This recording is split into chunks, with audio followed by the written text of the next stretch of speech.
নমস্কাৰ, মই সকলোকে স্বাগতম জনাইছোঁ। আমি আজি উপস্থিত আছোঁ শিৱসাগৰ জিলাৰ ভটিয়াপাৰৰ যিখন জয়মতী উদ্যানত আমি উপস্থিত আছোঁ। আমাৰ পিছফালে আপোনালোকে দেখা পাইছে শৰাইঘাট যুদ্ধৰ যিকেইটা প্ৰতিমূৰ্তি, অকণমান দেখুৱাই দিয়া। শৰাইঘাট যুদ্ধৰ প্ৰতিমূৰ্তি লাচিত বৰফুকন, বাঘ হাজৰিকাৰ পৰা আদি কৰি এনেকৈ এই দৃশ্যটো ইয়াত দেখা পোৱা গৈছে। আৰু আমি কিছু আজি পোনপ্ৰথমে আমাৰ এই তৰুণ গগৈ আমাৰ যি মুখ্যমন্ত্ৰী, তেখেতলৈ আমি শ্ৰদ্ধা নিবেদন কৰিছোঁ। প্ৰয়াত মুখ্যমন্ত্ৰী তেখেতৰ কালি দেহাৱসান ঘটিছে আৰু আমি তেখেতলৈ আমি শ্ৰদ্ধা নিবেদন কৰিছোঁ।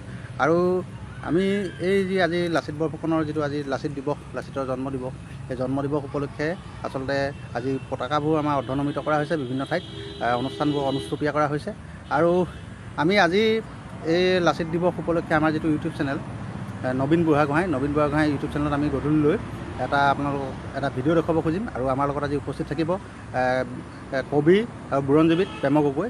আমি তেখেতৰ বক্তব্য আপোনালোকক দেখুৱাবলৈ যত্ন কৰিম। আৰু আপোনালোকক আজি আমি লাচিতক আমি স্মৰণ কৰাৰ লগতে আৰু আমি যে এই যিটো বিশেষ ভিডিঅ' আমি আজি সম্প্ৰচাৰ কৰিম, এই সম্পৰ্কে আপোনালোকক জনাবৰ কাৰণে আমি লাইভটো আহিলোঁ। আৰু আশা কৰোঁ আপোনালোকেও আজি এই বীৰজনাক নিশ্চয় শ্ৰদ্ধা জনাইছে। আৰু যিজন বীৰৰ কাৰণে আমি আচলতে শৰাইঘাট যুদ্ধ আমি জিকিবলৈ সক্ষম হৈছিলোঁ, আৰু তাৰপিছত আমাৰ অসমীয়া জাতিটো আমি আজিৰ অৱস্থালৈ আমি আহিবলৈ সক্ষম হৈছিলোঁ। আৰু লাইভটো দীঘলীয়া নকৰোঁ, আমি খুব কমকৈ এইকেইটা কথাকে ক'লোঁ। আমি খুব বেছি সন্ধিয়াৰ পিছতে আপোনালোকে দেখা পাব আমাৰ যিটো ইউটিউব চেনেল নবীন বুঢ়াগোহাঁই, সেই নবীন বুঢ়াগোহাঁইত আপোনালোকে এই আজি লাচিত বৰফুকনৰ সন্দৰ্ভত কিছু কথা আপোনালোকক আমি জনাবলৈ যত্ন কৰিম। আৰু আকৌ পুনৰ কৈছোঁ যে আমাৰ লগত আজি উপস্থিত থাকিব বুৰঞ্জীবিদ কবি প্ৰেম গগৈ আপোনালোকক বিভিন্ন কথা ক'ব বৰফুকনৰ সম্বন্ধে। আৰু আমি তেওঁৰ ঘৰলৈকে বৰ্তমান গৈ আছোঁ, আৰু আমি এতিয়া বৰ্তমান শ্বুটিঙতে ব্যস্ত আছোঁ। আৰু বৰ্তমান মই আপোনালোকক দেখাই দিব বিচাৰিছোঁ ভটিয়াপাৰ জয়মতী কুঁৱৰী উদ্যান। এই জয়মতী কুঁৱৰী উদ্যানৰ যিটো পৰিৱেশ আপোনালোকে এইফালে দেখিলে, এয়া বৰটোপ লৈ শৰাইঘাট যুদ্ধৰ সেনানীসকল ইয়াত আছে। আৰু এইফালে আছে আমাৰ লাচিত বৰফুকনৰ প্ৰতিমূৰ্তি, যিটো আটাইতকৈ ওখ প্ৰতিমূৰ্তিটো আঙুলিত আছে মেলি, সেইজনে লাচিত বৰফুকনৰ প্ৰতিমূৰ্তি। আৰু তাৰ কাষতে হয়তো বাঘ হাজৰিকাক দেখাবলৈ বিচৰা হৈছে।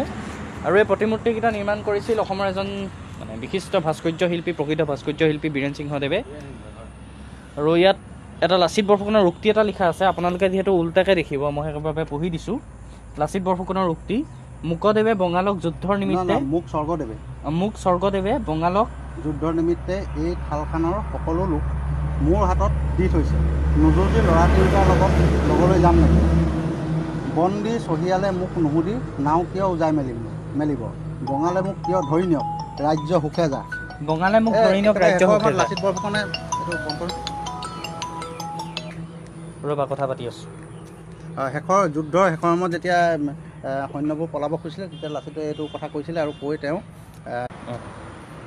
নিজৰ নাৱতে তেওঁ যিকেইজন মানে পলাবলৈ বিচাৰিছিলে, সেই নাৱৰীয়াকেইজনক তেওঁ মানে ডাইৰেক্ট ঘূৰাইছিলে। ঘূৰাই তেওঁ জঁৰিয়াগাৰে গৈ শৰাইঘাট যুদ্ধখনত তেওঁ যুদ্ধ কৰিছিলে। আৰু অৱস্থাত বৰফুকনৰ এই সেনাপতিৰ এই যিটো ৰূপ, মানে ৰুদ্ৰমূৰ্তি দেখি যিমানখিনি সেনা আহিছিলে, গোটেই সেনাখিনি আকৌ উভতি গুচি আহিছিলে। গুচি আহি এনেকুৱা হৈছিলে যে ব্ৰহ্মপুত্ৰ নদীখনত নাৱে খোজকাঢ়ি ইপাৰ সিপাৰ হ'ব লগা পৰিস্থিতিৰ সৃষ্টি হৈছিলে।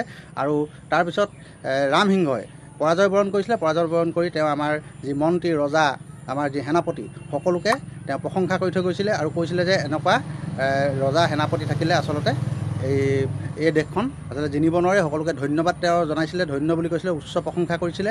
আৰু এই যি মোগল সেনাপতি বীৰ ৰামসিংহই, ৰজা ৰামসিংহই আমাৰ যি সেনাসকলক, আমাৰ পূৰ্বৰ যিখিনি আমাৰ পুৰুষ আছিলে, তেখেতলোকক কৰা এই যি এইটো হেৰি কৰে, তেওঁলোকক কৰা যি প্ৰশংসা, সেই প্ৰশংসাই আচলতে আমাৰ বীৰসকল কিমান মানে তেওঁলোক বীৰত্বৰ যি গৰিমা, সেই গৰিমাটো প্ৰকাশ পাইছিলে। ধন্যবাদ। ঠিক আছে, আমি লাইভটো সামৰিছোঁ। যিহেতু বৰ্তমান ব্যস্ত আমি যাব লাগিব প্ৰেম গগৈ দেৱৰ ঘৰত। আৰু আপোনালোকে দেখিছে বিজয় কৃষ্ণ সন্দিকৈয়ে আৰু আমাৰ শিৱসাগৰ বিধানসভা সমষ্টিৰ প্ৰয়াত বিধায়ক প্ৰণৱ গগৈ দেৱৰ উপস্থিতিত শিৱসাগৰ ভটিয়াপাৰ বিকেন্দ্ৰীকৃত পুঁজিৰে নিৰ্মিত ঐতিহাসিক শৰাইঘাট যুঁজৰ প্ৰতীকী চিত্ৰায়িত কৰি অসমৰ গৌৰৱ মহাবীৰ লাচিত বৰফুকন আৰু তেওঁৰ সহযোদ্ধাসকলৰ অন্যতম বাঘ হাজৰিকাকে ধৰি অন্যান্যসকলৰ প্ৰতিমূৰ্তিৰ লগতে উদ্যানৰ শুভ উদ্বোধন কৰিছিল। আৰু আমাৰ প্ৰয়াত প্ৰণৱ গগৈ দেৱকো আমি এই মুহূৰ্তত সোঁৱৰিছোঁ, কাৰণ ইমান এখন ধুনীয়া তেওঁ উদ্যান আমাক উপহাৰ স্বৰূপে দি গ'ল শিৱসাগৰবাসীক। আৰু সকলোকে ধন্যবাদ জনাইছোঁ। এয়া আমাৰ আকৌ কৈছোঁ বৰটোপ লৈ যি শৰাইঘাট যুদ্ধৰ সেনানীসকল তেওঁলোক আছে। ঠিক আছে, আমি সামৰোঁ। সকলোকে ধন্যবাদ জনাইছোঁ।